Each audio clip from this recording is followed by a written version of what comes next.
Hello বন্ধুরা, কেমন আছো তোমরা সবাই?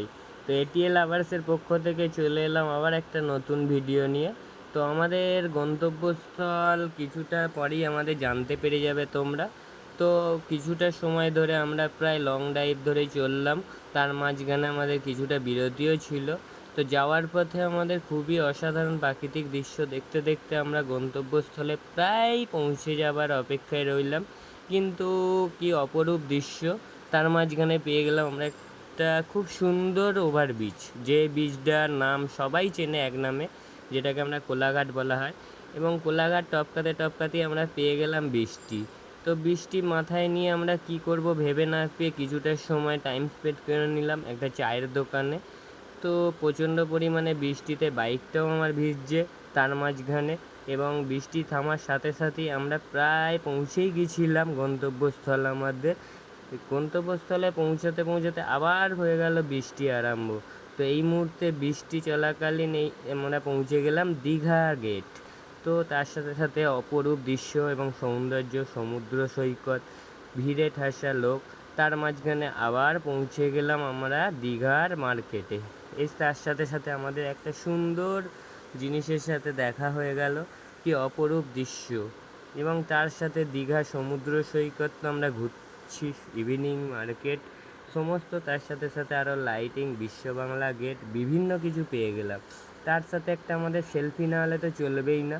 তো আই লাভ দীঘা এর সামনে আমাদের একটা সেলফিও হয়ে গিয়েছিলো কিছুটা। ম্যাডাম তো আনন্দে উল্লাসে বলার মতো নয়। এবং তার সাথে সাথেও রয়েছে দাবা খেলার জায়গা, যেখানে অপরূপ সৌন্দর্য দীঘার, বলার মতো কিছু নেই আমার আর। ঠিক আছে, তার সাথে সাথে আমরা পৌঁছেও গেছিলাম ভোরবেলা আর একটা জায়গা, যার নাম হলো মোহনা। মোহনায় ভোরবেলা সূর্যোদয় দেখার জন্য প্রচণ্ড ভিড়। সেই ভিড়ের মাঝখানে আমরা কিছু ছবি এবং সেলফিও তুলেছি, সেটা তো আর দিতে পারলাম না ভিডিওর মাঝখানে। এবং অপরূপ প্রাকৃতিক দৃশ্যকে ভিডিওর মাধ্যমে তুলে ধরলাম আমরা। এবং তার সাথে সাথে মোহনার মার্কেটও আমরা ঘুরতে থাকলাম।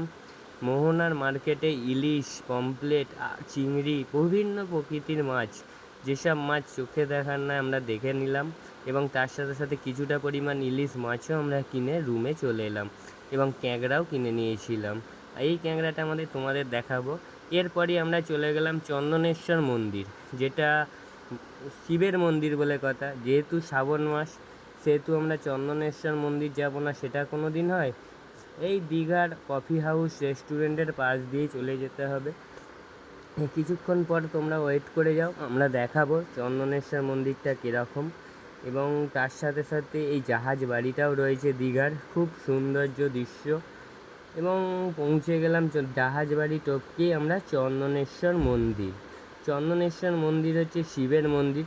শ্রাবণ মাস, সেহেতু চন্দনেশ্বর মন্দিরটা ঘুরে নিলাম। তার সাথে সাথে বাবারও দর্শন হয়ে গেল আমাদের। এবং তারপরই বাজার থেকে কিনে আনা ক্যাংড়ার ঝাল দুজনে মিলে খেয়ে নিলাম আনন্দের সাথে।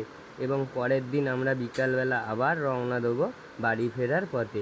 কিন্তু বিকালবেলা একটু না ঘুরলে হয়, তাই সমুদ্র সৈকতে আবার ম্যাডামের একটু সেলফি তোলা হয়ে গেল। তার সাথে সাথে বাড়ি ফেরার পথে লুচি, ঘুগনি, এটা তো আমাদের চললই।